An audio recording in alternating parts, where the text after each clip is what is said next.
The opinions expressed on the Kanika Sports Show are those of Ken and Nika and should not be taken personally by any players, managers, coaches, teams, umpires, or journalists who fall victim to their critiques and or criticisms. They promise they didn't mean to hurt your feelings and suggest you stop being so soft and just do your jobs better. Thank you for your cooperation.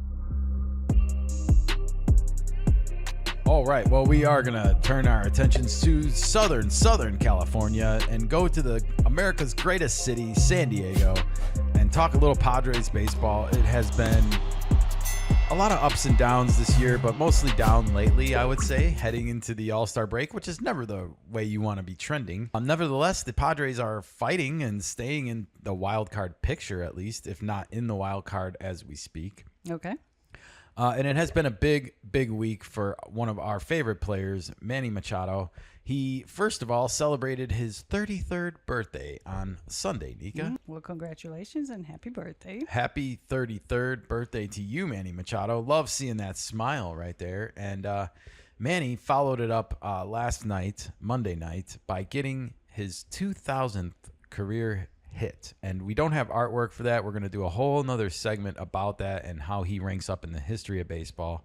But can't put a video out about the Padres and not mention that when we saw it happen already. You know, it would be like bad acting on our part. It's true. And we did have Manny Machado watch for those hits. We did. We've been on milestone watch with Manny all year, both for 350 home runs and 2,000 hits, and he has eclipsed both of them now. So great job by him in his whole career to get to this point, and hopefully many more to come. Many more to come. Many more? Many more. Well, he needs to upgrade his resume now.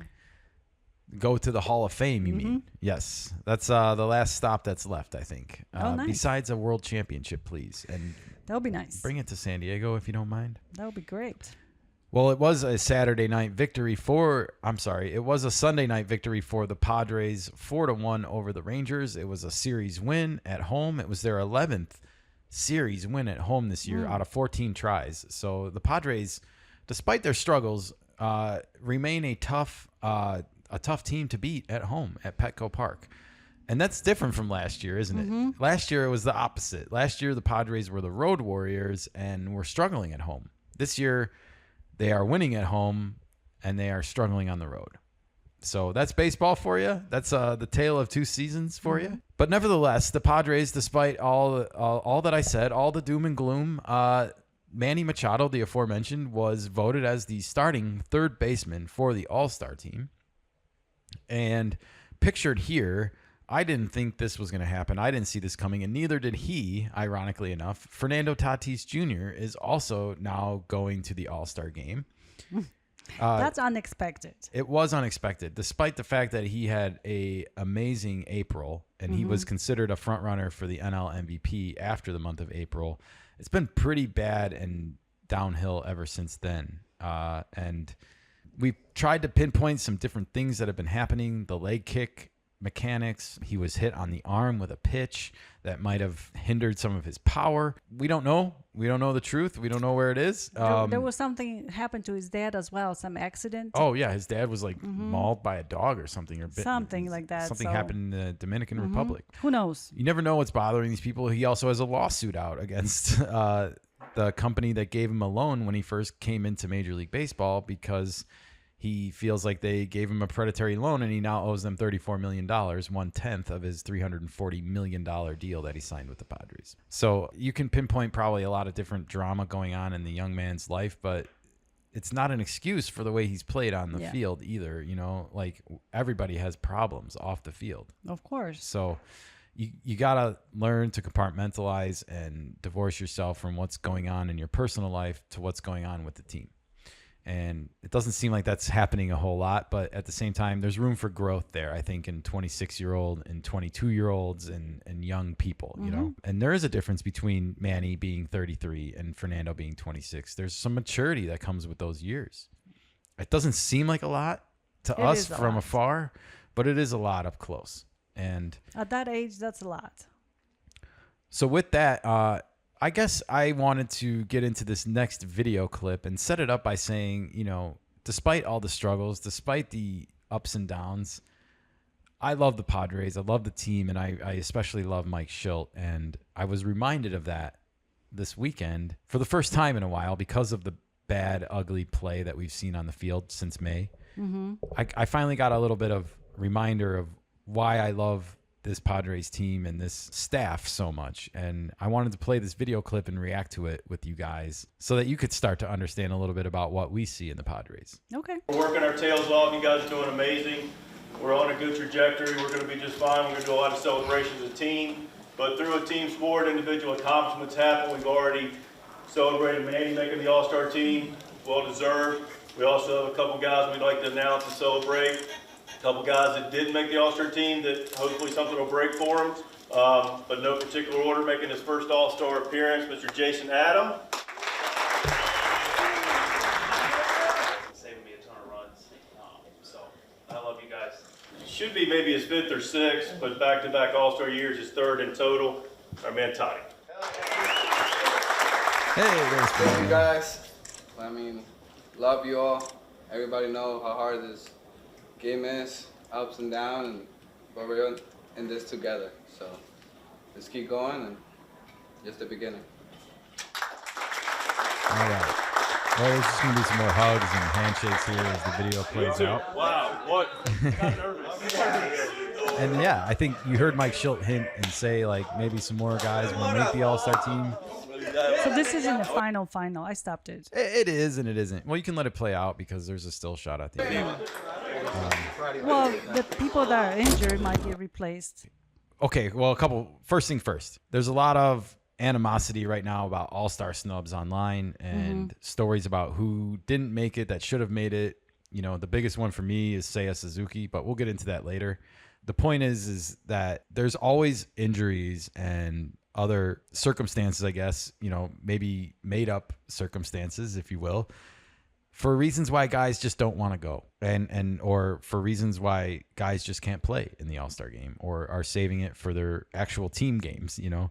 Or they just want to have it off, this whole week off. Who knows? It's a taxing, work that they do, traveling constantly back and forth. Oh, yeah, and you're just adding more travel now on top of it if you want to go participate in the All-Star festivities and more hotels, and it's your whole life anyway, so you got to really, embrace it. I mean, obviously it's exciting for them, but to your point, when you've done it 6-7 times maybe already, it doesn't hold the same glamorous appeal that it once did.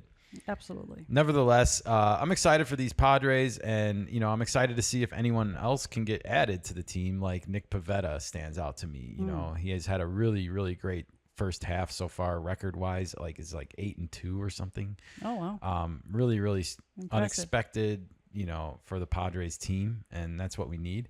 I also thought it was great to hear both Jason Adam and Fernando Tatis use the L word. I love you guys. You don't see players talking about their teammates like this often, especially to their faces, to each other, saying that to each other. It comes 100% from Mike Schilt. No one can convince me otherwise. And it also makes me really start to wonder and reflect, is that an Achilles heel for this Padres team? In the sense that, are they too afraid to break the band up if they need to make a trade? Like Dylan Cease, for example, we could get a nice haul for Dylan Cease right now, not just for maybe this year, but also for the future. But that would also impact team chemistry right now. And, it's hard to tell a guy 1 week you love him to his face and then watch him get traded and say that doesn't affect you individually, that it's just all part of the game. It's a tough decision that AJ Preller has to make. At the end of the day, it's a business. It is, and at the same time, I think the MO with the Padres throughout the last few years especially is that they tend to let go of the younger players in their farm system, but not necessarily trade and rock the big league roster that much. It's just an observation. And it's when you look at this video in totality with that, it just makes you wonder, do they have the guts to make a big move like that? Or are they going to feel like they're rocking too much of the team chemistry? I don't know. We saw them let go of Jason Hayward this year, and he seemed to be bonding with the group, but that doesn't matter if you're not performing on the field. We saw the same thing last year with David Peralta, but he was performing on the field, especially when Fernando was out with the leg injury last year. So tale of two seasons, tale of two veterans. And well, at the end of the day, the team wants to win as a team, and that's what their goal. And if the pieces need to be replaced, that's what needs to happen. Is it tough? Absolutely. And then you have to worry and wonder if the new pieces coming in will mesh and gel and align with the existing players that are remaining, and the animosity that comes with that. Like we've heard whispers of Jake Cronenworth being a trade piece. Robert Suarez, Dylan Cease. Like these players leaving this team would impact it. Absolutely. Especially Suarez and Cronenworth. They've been here for so long.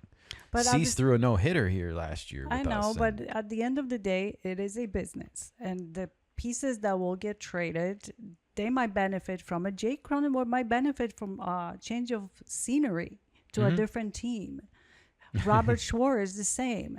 But the pieces you're going to get it back, they have to fill in those voids as well. Yes. So are you putting unnecessary stress on the guys that are coming in?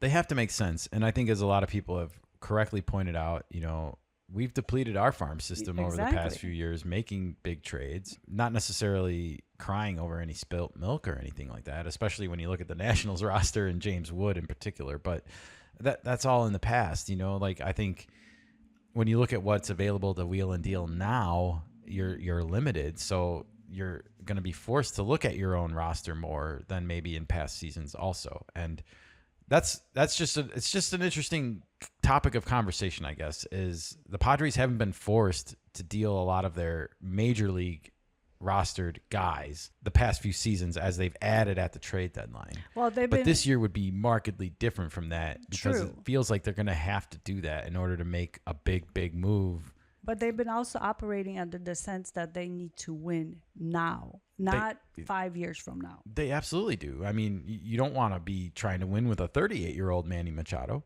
No. You don't. I mean, but at the same time, I like the urgency that you bring to the conversation because it's so true. And I just feel like if they want to make a big move, if they want to compete this year, if they want to try and win this year, they're going to have to trade somebody from their big league roster. And well, all the contracts that they have, the long-term contracts, are pre-Soto contracts. Therefore, they are a lot better than somebody new and extending their contracts. I agree. I don't think you're going to be able to move Xander Bogaerts' contract. No. But I do think Jake Cronenworth's contract, which once looked awful, like in retrospect, now looks maybe okay and doesn't look as bad because of the Soto deal. Yep. Same with like Robert Suarez. I think he has an option this year to opt out, And he also has 1 more year left. Yeah, and he makes me try to bite my nails every know. time he goes in the game sometimes. So, and the thing that bothers me about Suarez is he's a one-pitch pitcher, He tried to develop that changeup, but he doesn't have any confidence in it still sometimes. And especially when he misses 1 or 2 with it, he's like, I'm done with that pitch today. And it's like, no, you got to stick with it, man. I'd rather have you miss with the changeup than trying to aim the fastball. I digress. I love the Padres team, and I love their team philosophy about taking what the game gives you. And I know it hasn't looked pretty a lot this season. I think we can all agree that 7, 8, and 9 hitting in the order has been a huge disaster. And we've seen too many instances of Fernando batting with nobody on base in the 3rd inning, in the 5th inning, in the 7th inning, because none of those guys are getting on base ahead of him. And that's how you cause real disruption with your star hitters, and they just have struggled in those spots this year. The statistics tell it all. So, nevertheless, See how they do in September. well, I guess I'm going to leave it with you here. I'm going to ask you, do the Padres have to make a big trade this year to actually compete in this league? Like, you saw the top 10 we saw the top 10 lists of the top 10 teams in baseball earlier in our segment about the Astros and Dodgers and that debacle. But the Padres aren't on that list. They're not in the top 10 right now, according to Major League Baseball or according to Ben Verlander. And that has not been the case all year. They have been a steady feature on that top 10 list week to week to week.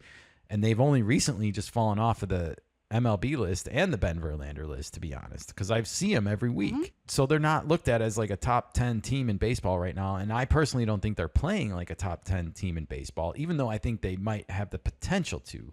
But do you think they will be a top 10 team in baseball again this year? And do you think they have to make a trade in order to do it? I think they might have to make a trade to do it. I don't think pitching is the necessary piece that they need. They need hitters, and they need somebody in the left field that fills that void. And Dylan Cease might be the only piece that will get traded. Yeah, definitely. I mean, because you get so much back in return. He's going to be coveted. Yeah, he hasn't had the best season, but he still is looked at as people want the arm. Yeah, absolutely. And Padres they don't care about the still need record. They think that they can just turn on a switch probably, and they're not necessarily wrong. Like, I do think a change of scenery might benefit him well. Might. He has not looked like the Dylan Cease we had last year this year. So if that's the big trade, that would be my money. I will put my money on that trade if any other trades are possible. I don't know where you get it back for him.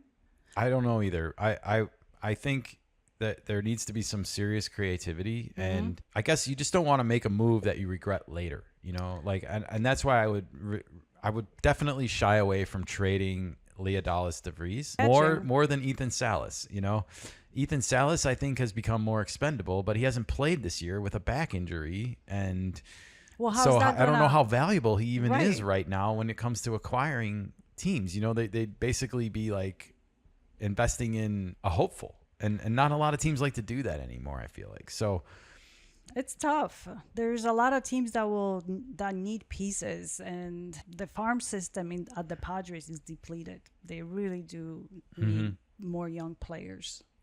Well, we are getting into the time of season where it is going to be a hot stove of trade rumors and speculation and who's going to go where. And we're going to be here following all of it, of course, because we love trade rumors season. It's one of our favorite times and days of the year. And it's going to be really interesting this year to see what in the hell actually happens out there. That'll be interesting. Aside from the Giants, who struck first and got Devers, who's going to be next to make the move? And when is it going to happen? You know, our team's going to wait until the deadline. Red Sox will wait. Yeah. Every team. And there's talk that they might trade Bregman, because they only signed him to a 3-year deal. Okay, then. It's crazy out there. Stay tuned, folks. We're going to be following all of it. All right, folks. Do you think the Padres are going to make a big move at the deadline or just make a bunch of little moves? Let us know what you think in the comments below. Thank you.